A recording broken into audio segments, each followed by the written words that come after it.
ಪ್ರಕಾಶನ ರಾಯಚೂರು ಹಾಗೂ ಉನ್ನತೀಕರಿಸಿದ ಸರ್ಕಾರಿ ಮಾದರಿ ಹಿರಿಯ ಪ್ರಾಥಮಿಕ ಶಾಲೆ ಮಾಡಗಿರಿ ಸಂಯುಕ್ತಾಶ್ರಯದಲ್ಲಿ ಮಾಡಗಿರಿ ಸರ್ಕಾರಿ ಮಾದರಿ ಹಿರಿಯ ಪ್ರಾಥಮಿಕ ಶಾಲೆಯಲ್ಲಿ ದಿನಾಂಕ 20ರಂದು ಬೆಳಗ್ಗೆ ಹೊಸಮನಿ ಬಯಲಾಟ ಪ್ರಶಸ್ತಿ 2026 ಕಾರ್ಯಕ್ರಮ ಆಯೋಜಿಸಲಾಗಿದೆ ಎಂದು ಹೊಸಮನಿ ಪ್ರಕಾಶನ ಅಧ್ಯಕ್ಷ ಬಶೀರ್ ಅಹಮದ್ ಹೊಸಮನಿ ಹೇಳಿದರು.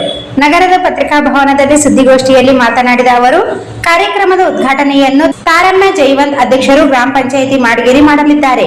ಅಧ್ಯಕ್ಷತೆಯನ್ನು ವಿರೂಪಾಕ್ಷಿ ಮುಖ್ಯ ಶಿಕ್ಷಕರು, ಮಾದರಿ ಹಿರಿಯ ಪ್ರಾಥಮಿಕ ಶಾಲೆ ಮಾಡಗಿರಿ ಹಾಗೂ ಪಿ ಬಸವರಾಜಪ್ಪ ಗೌಡ ಊರಿನ ಹಿರಿಯರು ಮಾಡಗಿರಿ ವಹಿಸಲಿದ್ದಾರೆ.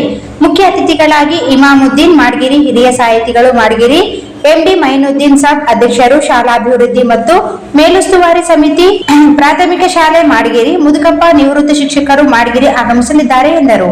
ಬಯಲಾಟ ಪ್ರಶಸ್ತಿಗಳನ್ನು ಮುದುಕಪ್ಪ ನಾಯಕ್ ಸೇರಿದಂತೆ ಅನೇಕ ಕಲಾವಿದರಿಗೆ ನೀಡಲಾಗುವುದು ಎಂದರು. ನಾಟಕ ಹಾಗೂ ಸಮಾಜ ಸೇವಾ ಪ್ರಶಸ್ತಿಯನ್ನು ದಯಾನಂದ್ ಕುಂಬಾರ ಚಲವಾದಿ, ನಾಟಕ ನಟ ನಿರ್ದೇಶಕರು ಹಾಗೂ ಆನಂದಪ್ಪ ಮಾಡಗಿರಿ, ಹೋರಾಟ ಹಾಗೂ ಸಮಾಜ ಸೇವೆ ಮಾಡಗಿರಿ ಅವರಿಗೆ ನೀಡಲಾಗುವುದು ಎಂದರು. ಈ ಸಂದರ್ಭದಲ್ಲಿ ಶ್ರೀಮತಿ ಪರ್ವೀನ್ ಬೇಗಂ ಹೊಸಮನಿ, ರುದ್ರಯ್ಯ, ಸಾಯಿ ಸಾಬೀರ್ ಸೇರಿದಂತೆ ಅನೇಕರು ಉಪಸ್ಥಿತರಿದ್ದರು.